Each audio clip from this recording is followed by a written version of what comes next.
নিজেকে যত ব্যস্ত রাখবো ততই শরীর মন সবই ভালো থাকবে আর সংসারে শান্তিও বজায় থাকবে। সেই জন্য আমরা তো ভেবেই নিয়েছি সবাই নিজের নিজের কাজে ব্যস্ত থাকবো। তাহলে কি বলুন তো, ওই ঝগড়া শান্তিটাও কম হবে আর সংসারের শান্তিটাও বজায় থাকবে। তো সকাল সকাল বাজারে গেছি, বাজার করে নিয়ে এসেছি আর তার সাথে এই হাতাটা কিনে নিয়ে এসেছি। আমার সব হাতাগুলো ছোট ছোট, একটা বড় হাতা ছিল না, আছে কিন্তু ঠাকুরের, সেগুলো নিরামিষ। তো সেই জন্য একটা সুন্দর দেখে হাতা নিয়ে এসেছি, খুব একটা বড়ও না আবার খুব একটা ছোটও না।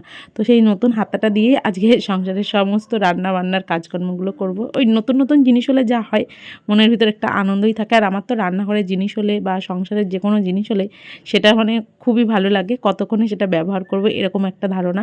আর আগে কী হতো বলুন তো, আগে আমি যেটাই কিনতাম না কেন তুলে রেখে দিতাম, এখন কিন্তু সেটা করি না, এখন কিন্তু ব্যবহার করি। এদিকে একটু ছাতু মুড়ি খেয়ে নিয়েছি, তারপরে সবজিগুলো কেটে নিয়েছি আর তার সাথে সাথে ছেলেদেরকেও পড়াচ্ছি। এখন বড় ছেলেকে পড়াচ্ছি, মানে ও পড়ে নিয়েছে, এখন পড়াগুলো ধরতে হবে। তো রান্নার সাথে সাথে ওর পড়াগুলোও ধরে নিলাম, কেননা পড়া রয়েছে। আর আজ হচ্ছে সোমবার, সেই জন্য নিরামিষ রান্নাবান্না।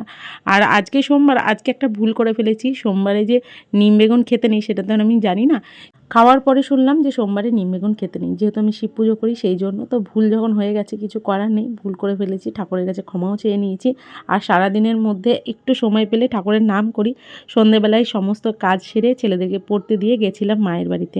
এর আগের দিন তো আনন্দময়তলায় গেছিলাম, আজকে গেছিলাম সিদ্ধেশ্বরী মায়ের বাড়ি। ওখানে গিয়ে সন্ধ্যা আরতি দেখে কিছুক্ষণ মনটাকে শান্ত করে তারপরে বাড়ি এসেছি। ভিডিওটা কেমন লাগলো অবশ্যই লাইক কমেন্ট শেয়ার করে জানাবেন। আজকের মতো এইটুকুই।